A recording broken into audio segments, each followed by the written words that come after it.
이낙연 더불어민주당 신임 대표가 오늘 낮 12시 코로나19 자가격리를 끝내고 첫 공개 일정으로 국립현충원을 참배합니다. 이후 국회에서 공식적인 첫 번째 최고위원 회의를 열고 당대표 임무를 본격적으로 수행합니다. 176석 슈퍼 여당의 당권을 잡은 이 대표가 코로나19 위기를 극복하고 여야 협치도 이뤄낼지 주목됩니다. 최창렬 용인대 교양학부 교수 자리에 함께했습니다. 어서 오십시오. 안녕하세요. 네, 교수님. 네. 아크릴판이 이렇게 앞에 딱 글쎄요. 가로막혀 네. 좀 답답하긴 하지만 완벽하게 가렸네요. 네, 다른 데 코로나19 상황에서 네. 불가피한 조치입니다. 그렇습니다. 예. 네. 자, 이낙연 신임 당 대표 체제 이제 오늘 본격적인 막을 올리게 되는 겁니다. 지난 선거 어떻게 보셨는지 60.77%의 아주 높은 득표율을 기록했어요. 압도적인 뭐 대표, 당선이라고 봐야 네. 되겠죠. 2위 김부겸 후보와의 차이가 워낙 컸으니까. 그리고 선거 기간 내내 어쨌든 뭐 이낙연 후보가 이길 것이다. 뭐 어차피 대표는 이낙연이다. 해서 어대낙 이런 말까지 네. 있을 정도였으니까 예상했던 바긴 한데 역시 이제 당내 최대 이제 세력인 그 친문 주류의 지지를 받았다고 봐야 될 것 같고 역시 또 이제 이낙연 대표가 이번 정부의 초대 국무총리였잖아요. 네. 가장 오랫동안 최장수 국무총리였고 또 총리 재직 기간 중에 상당히 그 재난에 대한 뭐 많았지 않습니까? 그 이제 아프리카 열병도 있었고 메르스도 있었고 여러 가지 그런 것들에 대해서 뭔가 어떤 위기 관리 능력을 보여줬다. 뭐 이런 이제 평가. 또 하나는 어쨌든 친문이 단결해서 이낙연 쪽으로 뭔가 밀어야 되겠다는 분위기가 형성돼 있었던 것 네. 같아요. 이번 이제 그 대표 경선에서 아마 그러한 결과가 압도적인 당선으로 연결된 것이 아니냐 이렇게 생각합니다. 네.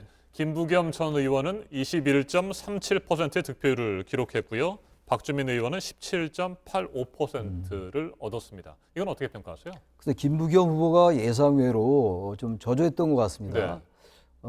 설령 2위를 하더라도 한 30% 정도 얻어야 향후 이제 정치 입지 같은 것들이 좀 좋아질 텐데 20% 간 넘었어요. 그리고 내용을 보니까 대의원에서만 이제 박주민 후보를 이겼고 권리당원이나 일반 여론조사나 이런 당원 조사에서는 졌더라고요. 네. 그러니까 이제 박주민 후보보다 한 3%포인트 앞섰는데 내용에서 있어가지고 대의원을 빼고 다 졌다 이런 얘기예요. 이거는 이제 김부겸 후보가 앞으로 상당히 유념해야 될 부분이다. 그러니까 앞으로 할 수 있는 이제 입지가 이번 적어도 대표 경선 결과를 볼 때 상당히 불리해진 건 사실인 것 같아요. 그러니까 일부 언론 표현 보니까 김부겸 후보는 내상을 입었고 박주민 후보는 내공을 얻었다. 뭐 이런 표현을 제가 봤는데 그래서 김부겸 후보가 이번에 경선 기간 중에 너무 친문 쪽의 메시지를 좀 의식한 것이 아닌지 당내 이제 당심 때문에 뭔가 자신의 새로운 정체성을 좀 보여줬어야 될 거 아닌가 생각이 들어요. 지난 얘기입니다만 박주민 후보는 어차피 이제 친문 쪽에 가까운 후보니까 친문 후보니까 그쪽의 목소리와 메시지를 발신한다 하더라도 김부겸 후보는 뭐 중도를 좀 의식하는 이런 발언을 했었으면 조금 결과가 달라지지 않았을까라는 생각도 들기도 합니다. 네. 이낙연 대표는 차기 대권 주자로서의 본격적인 시험대에 올랐다고 봐야 되겠죠. 그런데 네. 임기가 내년 3월 초 정도까지잖아요. 대권과 당권을 분리한다는 당원에 따라서 그렇습니다. 네. 시간이 많지가 않죠. 7개월이 채 안 남은 임기인데 워낙 지금 이제 이낙연 대표의 가로놓인 과제가 많아요. 당장 이제 긴급 재난지원금을 어떻게 할 거냐에 대한 이견이 많잖아요. 네. 여야 간에도 있고 여당 내에도 있고 말이죠. 선별 지급할 것이냐, 국민 모두에게 지급할 것이냐. 이건 당장 이제 같은 당내는 이재명 지사와도 이제 아주 의견이 뭐 팽팽하게 맞서고 있는 네. 상황이고 우선 이제 뭐 코로나 위기를 빨리 진정을 시켜야죠. 본인이 계속 얘기했던 것처럼. 그러니까 부동산 문제 있죠. 경제 문제 있죠. 워낙 많습니다. 그래서 대표 기간 중에 이러한 부분들을 성과를 보여준다면 대선 가도에 상당한 탄력이 붙을 것이고 의외로 대표로서 이러한 부분들에 대해서 생각보다 저조한 성과를 낸다면 오히려 이제 그게 저조한 결과가 나올 수 있는데 그럼에도 불구하고 당대표라는 자리는 공식적으로 대한민국의 모든 의제에 대해서 얘기할 수 있는 자리거든요. 네. 정치, 경제, 사회, 문화, 환경, 복지, 안보 모든 부분에 대해서 말이죠. 근데 그런 부분들을 최대한 활용한다면 우선 이제 당정청과의 조율 문제도 있고 또 당내에 이제 정당으로서의 또 집권당으로서의 존재감, 청와대에 너무 끌려다니는 모습을 보인다는가 이런 것들은 바람직하지 않을 겁니다. 왜냐하면 이제 대선이 가까워 있기 때문에 그러니까 당정청과의 원활한 조율 그리고 야당과의 또 협치 또 친문 개혁 세력들의 어떤 그러한 것들에 부합하는 것, 또 국민들의 민심의 흐름에 또 부응하는 것 여러 가지가 지금 당 대표 앞에 놓인 과제입니다. 이게 그래서 이낙연 대표의 이 대표 당선은 본인에겐 양날의 칼이다. 그러나 역시 굳이 따진다면 불리한 점보단 본인에게 유리한 점이 많지 않겠는가 이런 생각이 듭니다. 네, 야당과의 협치 얘기를 하셨으니까요. 미래통합당과의 관계를 좀 전망해 보도록 하겠습니다. 김종인 통합당 비상대책위원장과 40년 가까운 정치 인연을 가지고 네, 있잖아요. 이낙연 대표 어떻게 기대해봐도 될까요? 그래서 이낙연 대표가 이제 이해찬 대표가 이제 네. 임기를 마쳤는데 굳이 비교한다면 이해찬 대표보다는 좀 온건한 좀 성향을 보이고 있고 또 김종인 비대위원장도 지난 자유한국당 시절과는 달리 강경 수구 아주 뭐 극우 세력이라고 봐야 되겠죠. 이른바 태극기 부대라고 하는 그분들과는 결별하겠다라는 거의 명시적인 선언을 한 네. 거거든요. 또 하나는 근데 이제 민주당과 이제 이 통합당의 좀 협치 가능성을 그래도 좀 긍정적으로 보는 게 바로 그러한 관계. 김종인 위원장은 뭔가 어떤 중도로 클릭하려는 그런 네. 점을 가지고 있고 이낙연 대표도 이쪽의 친문의 지지를 의식합니다만 어쨌든 좀 중도 쪽으로 그렇다면 양쪽의 제1야당과 집권당의 간극이 벌어져 있던 거를 조금 줄일 수 있는 그런 여지는 생긴 것 같아요. 단 그러나 기본적으로 구조적으로 제1야당과 집권당의 협치가 쉽지는 않을 겁니다. 워낙 여러 사안에 대해서 이제 의견이 갈리고 당장 공수처 같은 경우 네.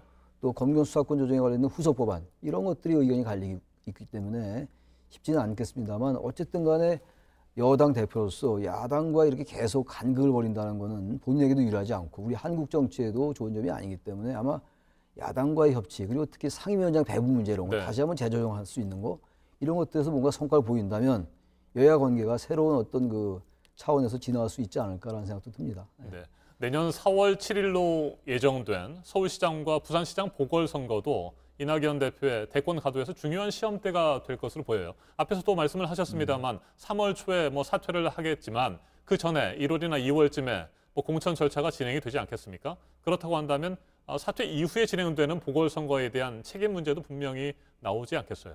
내년에 이제 서울시장, 부산시장 선거가 네. 재보궐선거가 대선 불과 이제 얼마 앞두고 있는 선거나 마찬가지잖아요. 그렇죠. 후년 3월의 선거니까 대표로서는 굉장히 중요한 선거죠. 비록 이제 본인이 물러난 다음에 선거 치러지만 말씀대로 그 전에 선거를 다 준비해야 되고 공천도 해야 되는 상황이기 네. 때문에 그런 부분들이 이제 이낙연 대표가 향후 대선 입지에 어떠한 긍정 부정의 영향을 내는 아주 갈림길이라고 생각을 합니다. 네, 이해찬 전 대표 32년 동안에 파란만장했던 정치 여정을 마쳤습니다. 어떻게 평가하십니까? 이해찬 대표 제 기억에 과거에 평민당에 이제 데뷔했던 기억이 나요. 그리고 서울대 학생운동권의 대부였고 지금도 이제 여권에서는 진보 지형에서는 그야말로 확고한 입지를 이제 확보했던 분이었죠. 어떤 푸근하였던 것 같고 또 여러 이제 또 설화도 많이 있었고 이제 그런 대담의 막을 내린 겁니다. 어쨌든 간에 이해찬 대표는 대표를 그만두더라도 여권은 대단히 소중한 자산이다. 그리고 앞으로도 특히 여야 간에 있어가지고 이해찬 대표가 이제 당 대표할 때는 좀 달리 뭔가 여야를 아우르는 그런 포용적인 모습을 보여줬으면 좋겠다는 게 저희 기대입니다. 네. 이번 주 목요일입니다. 9월 3일이면 미래통합당 김종인 비대위원장도 업무를 시작한 지 100일이 됩니다. 그동안에 호남 끌어안기 행보도 보였었고요. 여러 가지 경제정책과 관련된 대책들도 내놓기는 했습니다만 그동안의 100일 어떻게 평가하시는지요? 저는 그 김종인 비대위원장의 100일은 상당히 긍정적이다. 네. 성과가 있었다고 생각해요. 적어도 야권의 질이 멸렬했던 모습. 적어도 어쨌든 그 지지율이 엎치락뒤치락은 했습니다만 민주당이 이겼었어요. 한 번 네. 정도 여론조사에서. 그거는 쉬운 문제가 아니었어요. 통합당이 계속 2016년도 최순실 사태 이후에 한 번도 거의 이긴 적이 없었는데 그 자체가 이제 김종인 비대위원장의 성과라고 볼 수 있는 것이고 보다 중요한 거는 어쨌든 당의 지형을 당의 이 기저에 깔리는 지나치게 극우적인 모습 그리고 강경한 모습 그리고 어떤 좌파 프레임에 뭔가 기대하려는 이런 것들을 뭔가 자꾸 이제 결별하는 그런 수순을 밟고 있다고 생각하거든요. 정강정책의 이제 민주화운동, 네. 5.18 민주화운동 정신을 넣겠다는 것이고 기본소득에 관련된 문제 이런 것들은 과거 지금 통합당 계열의 정당에서는 찾기 어려웠던 부분들이거든요. 그런 점에서 볼 때 김종인 비대위원장의 그 행보는 의미가 있었고 단 이제 앞으로 보다 중요한 게 저는 항상 강조하는 겁니다만 박근혜 전 대통령 탄핵에 대해서 입장을 표명할 필요가 있다고 생각해요. 박근혜 전 대통령 탄핵에 대해서 반대했던 것에 대한 사과가 있어야 되고 네. 박 전 대통령의 탄핵을 있게 한 그 당시 집권당으로서의 어떤 잘못된 점을 또 사과하고 반성하고 성찰한 이런 모습을 동시에 보여준다면 김종인 비대위원장의 그 행보에 더 탄력이 붙을 수 있다. 그런 것들이 중도 유권자들의 지지를 끌어모을 수 있는 하나의 단초가 되지 않겠는가 이렇게 생각을 합니다. 네. 오늘 오전 통합당 비대위에서 새로운 당명을 공개하고요. 네. 체질 개선도 본격화할 것으로 예상이 되는데 확실히 뭐 이미지를 좀 개선하는데 당명 변경이라든지 이런 노력들이 도움이 될 것으로 보십니까? 당명 개정이 워낙 많았기 때문에 네. 그 자체로서는 별로 의미가 없을 겁니다. 그럼에도 불구하고 지금 이제 말씀드린 바와 같이 어떤 당의 그러한 인식이 바뀌는 과정과 더불어서 당명이 바뀐다면 그건 의미가 있는 거죠. 네. 그건 아무런 당의 그 내용이 바뀌지 않고 당 소속의 국회의원들의 인식도 하나도 그대로 불변이고 그런 상태에서 당명만 바꾼다, 로고 바꾸고 색깔 바꾼다 그런 의미가 없을 거예요. 그러나 뭔가 새롭게 당의 지형을 바꿔나가고 시대에 부응하고 민심의 소재에 조응한다면 그런 상황 속에서의 당명을 바꾸고 색깔을 바꾸고 로고를 바꾼다면 그 의미가 있다. 그래서 어쨌든 당명 바꾸는 거 그 자체를 뭐 신장개혁 같은 거긴 합니다만 이번엔 뭔가 기대를 좀 해보자. 과거에 너무 당명이 많이 바뀌었잖아요.